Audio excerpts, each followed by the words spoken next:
بسم اللہ الرحمن الرحیم۔ سلطان محمود غزنوی ایک مشہور بادشاہ تھا۔ ایاز اس کا خاص خادم تھا۔ ایاز کی نیک طبیعت اور اچھے عادتوں کی وجہ سے محمود غزنوی اپنے دوسرے درباریوں کی نسبت اسے بہت زیادہ عزیز رکھتا تھا اور اس سے مشورہ لیے بغیر کوئی کام نہ کرتا تھا۔ بادشاہ کے اس سلوک کو دیکھ کر سارے درباری بہت جلتے تھے کہ یہ معمولی غلام بادشاہ کے اتنے قریب کیسے۔ یہی وجہ تھی کہ ایک مرتبہ انہوں نے بادشاہ سے کہا، ایاز آپ کے ہیرے جواہرات کو چرا چرا کر ایک جگہ چھپا رہا ہے اور اس کام کے لیے اس نے ایک کمرہ مخصوص کر لیا ہے۔ اس کمرے کے دروازے پر ہمیشہ تالا لگا رہتا ہے اور کوئی بھی شخص اس میں نہیں جا سکتا۔ ایاز تنتنا ہر چند روز بعد اس میں جاتا ہے اور چرائے ہوئے قیمتی جواہرات وہاں چھپا کر کمرے کو تالا لگا دیتا ہے۔ در حقیقت وہ آپ کا خزانہ خالی کر دینا چاہتا ہے۔ بادشاہ کو اپنے درباریوں کی اس بات پہ یقین نہ آیا، لیکن پھر بھی ان کو مطمئن کرنے کے لیے اس نے حکم دیا، سب کے سب جائیں اور اس کمرے کا دروازہ توڑ کر جو کچھ اس میں ہے وہ لے آئیں۔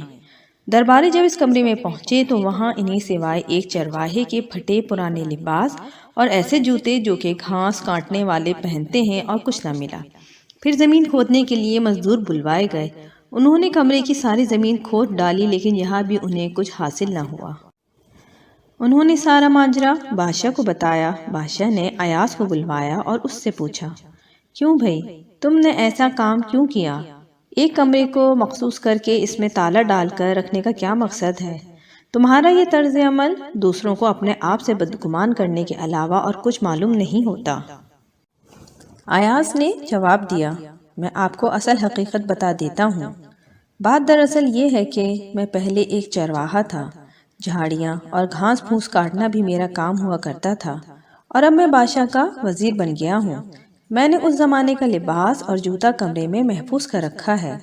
جب میں اپنا یہ لباس اور جوتا دیکھتا ہوں تو اپنے آپ سے کہتا ہوں، اے ایاز تم وہی چرواہے ہو اور یہ تمہارا لباس ہے، اور آج تم یہ درباری لباس پہن کر اپنی پہلی حیثیت کو بھول مت جانا، کہیں ایسا نہ ہو کہ تم غرور اور تکبر کا شکار ہو جاؤ۔ سلطان محمود غزنوی ایاز کی یہ بات سن کے بہت زیادہ خوش ہوا اور اس کے نزدیک ایاز کی قدر و منزلت اور بھی بڑھ گئی، لیکن یہ بات سن کر سارے درباری شرمندہ ہو گئے۔